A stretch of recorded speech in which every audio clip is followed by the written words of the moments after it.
So Rise Above is a group that we started. It's teen-led, and it's to tell teenagers about the harms and the risks of vaping and doing drugs. I feel like a lot of these kids are getting messages from all of these companies that help you with stress, but that's not true. There's a lot of evidence out there that vaping actually makes depression and anxiety worse. I think it's important to reach out and kind of tell them the truth about what they're actually doing to themselves.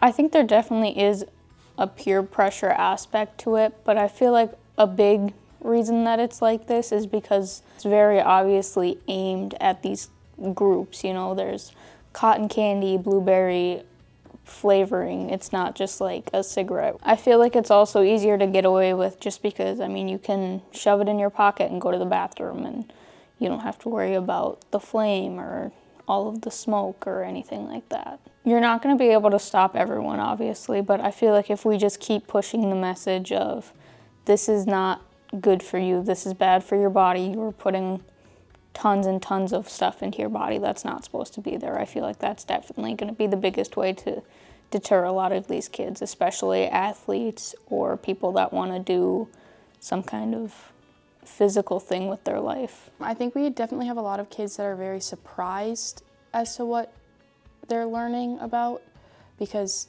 those facts aren't out there for everyone to look at. I would say from probably like 6th grade and up, there's a very large handful of people that are vaping.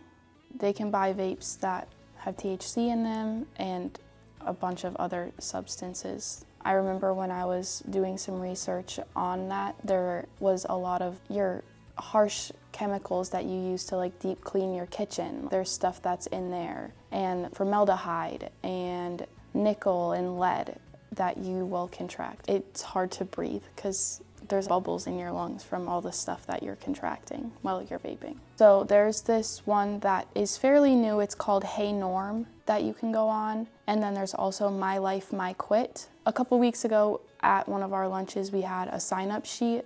We're gonna have a couple different informational meetings so then kids can learn more about that, knowing that our goal is to help teens' mental health and get a lot of different messages out there with different facts.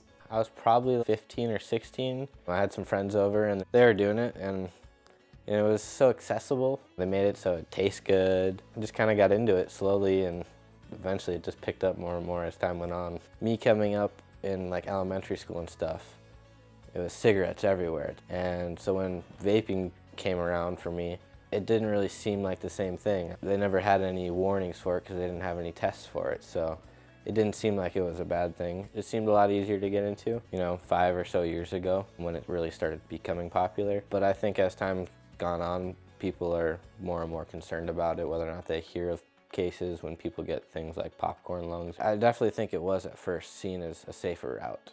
But as time went on, I feel like they started to put more of a realistic approach on you're still smoking, and now it's mechanical, and there's coils, and maybe it's not the same carcinogens, but who knows what these things will have as an outcome.